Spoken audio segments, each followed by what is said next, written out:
கர்த்தருடைய பரிசுத்த நாமத்திற்கு மகிமை உண்டாவதாக.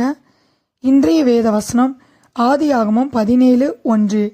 நீ எனக்கு முன்பாக நடந்து கொண்டு உத்தமனாயிரு. நாம் கர்த்தருக்கு முன்பாக உத்தமமாய் இருக்கும் பொழுது கர்த்தர் நமக்கு துணையாய் இருக்கிறார். அவருடைய வல்லமையை காண்பிக்கிறவராய் இருக்கிறார். அவருடைய நன்மையை கொடுக்கிறவராய் இருக்கிறார். என்னாகமம் 14:24 வாசிக்கிறோம். காலை உத்தமனாய் தேவனை பின்பற்றினான். அவன் போய் வந்த தேசத்திலே அவனை சேரப்பண்ணினார். அவன் சந்ததியார் அதை சுதந்தரித்து கொண்டார்கள். நாம் தேவனுடைய பார்வையில் உத்தமமாய் இருக்கும்போது நாம் தேவனுடைய ஆசீர்வாதங்களை சுதந்தரித்து கொள்ளுவோம். சங்கீதம் 26:1 வாசிக்கிறோம். நான் என் உத்தமத்திலே நடக்கிறேன், நான் தள்ளாடுவதில்லை என்று தாவீது சொல்கிறார். தாவீது கர்த்தருக்கு முன்பாக உத்தமனாய் இருந்தபடியால் தாவீதை கர்த்தர் உயர்த்தினார். கோணலும் மாறுபாடுமான சந்ததியின் நடுவிலே குற்றமற்றவர்களும் கபடற்றவர்களும் தேவனுடைய மாசற்ற பிள்ளைகளுமாய் இருக்கும்படிக்கு நாம் தேவனால் அழைக்கப்பட்டிருக்கிறோம்.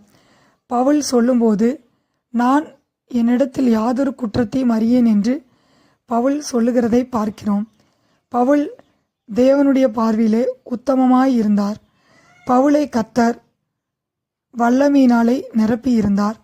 பவுலின் மூலமாக கர்த்தர் அநேக அற்புதங்களையும் அதிசயங்களையும் செய்தார். நாம் உத்தமத்திலே உறுதியாய் இருக்கும்போது இழந்து போன நன்மைகளை பெற்றுக்கொள்வோம். எவ்வளோ பாடுகள் சோதனைகள் நம்முடைய வாழ்க்கையில் வந்தாலும் கர்த்தர் நம்மை தப்புவிக்கிறவராய் இருக்கிறார். குற்றமில்லாத வாழ்க்கை வாழ்ந்த தானியேல் சிங்கக்கவிக்குள் செல்ல நேரிட்ட போது தானியேலுக்கு ஒரு சேதமடையாமல் தானியேலை கர்த்தர் தப்புவித்தார். தானியேல் கர்த்தருக்கு முன்பாகவும் ராஜாவுக்கு முன்பாகவும் ஒரு நீதிக்கேடும் செய்யவில்லை, குற்றமற்றவனாய் காணப்பட்டான். ஆம் பிரியமானவர்களே, நம்முடைய வாழ்க்கையிலே நாம் கர்த்தருக்கு முன்பாக உத்தமமாய் நடக்கும்போது கர்த்தர் நமக்கு நன்மையை வழங்குகிற தேவனாய் இருக்கிறார். ஆதியாகமம் 17:1 வாசிக்கிறோம். நீ எனக்கு முன்பாக நடந்து கொண்டு உத்தமனாய் இரு. கர்த்தர் தாமே இந்த வார்த்தையை ஆசீர்வதிப்பாராக. ஆமேன்.